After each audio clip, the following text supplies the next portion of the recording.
কারণ আমার মামা বাড়ি ছিল এখানেই। আমার মামাকে হয়তো আপনাদের মধ্যে অনেকেই চেনেন, কৃষ্ণ ভক্ত জয়ন্ত গাঙ্গুলি আমার মামা। আর এখনো আমার ছোট মাসি, আমার ভাই এখানে থাকে জোনপুরে আই থিঙ্ক।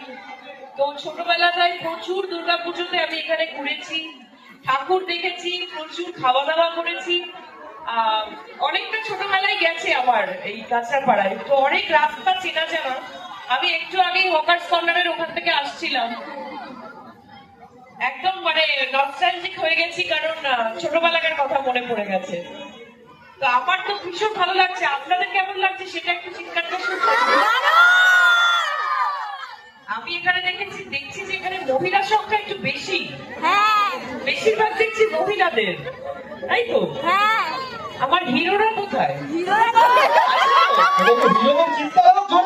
আমি তো আমার নায়িকাদের দেখছি শুধু, ওই তো আমার বাচ্চা বাচ্চা হিরো গুলো, বাচ্চা হিরোদের দেখছি, আর বেশিরভাগ আমার নায়িকাদের দেখছি, আমার ছোট বাচ্চা বন্ধুদেরও দেখছি। আর আজকে থেকেই কেমন যেন পুজো পুজো লাগছে আমার দেখে, মনে হচ্ছে দুর্গা পুজো শুরু হয়ে গেছে। আর খুব ভালো লাগছে, আপনারা আশীর্বাদ করবেন যাতে আরো ভালো ভালো ছবি উপহার দিতে পারি। এই পুজোর সময় আমার একটি ছবি রিলিজ হচ্ছে, কে কে জানে বলো তো? কি বলতে পারবে? আমি বলবো হ্যাঁ বলুন। দেবী চৌধুরী।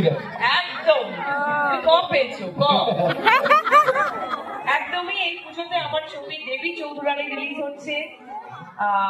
আমাদের সাহিত্য সম্রাট বঙ্কিমচন্দ্র চট্টোপাধ্যায়ের গল্প অবলম্বনে এই ছবিটি।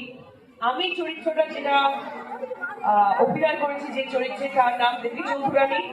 আমার সাথে আছে আমাদের সবার প্রিয় বুম্বাদা প্রসেনজিৎ চ্যাটার্জি।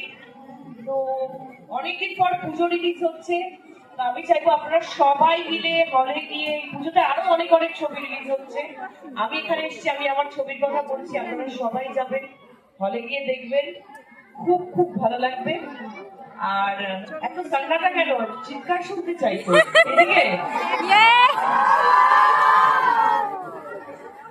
তো আমার ভীষণ ভালো লাগছে, আর কালচার করার ওই একই রকম ওই ভালোবাসার মানুষজন, আর সুন্দর একটা আবহাওয়া দেখতে পাচ্ছি এখানে। আজকে ওয়েদারটাও দারুণ, বোঝাই যাচ্ছে রাখি বন্ধনের দিন, সবাই সুন্দর সুন্দর সেজেছে, একে অপরকে রাখি পরাচ্ছে। আমি বলবো একটাই কথা, রাখি বন্ধন তো শুধু ভাই বোনের জন্য নয়, আমার মনে হয় সবার জন্য, সবাই সবাইকে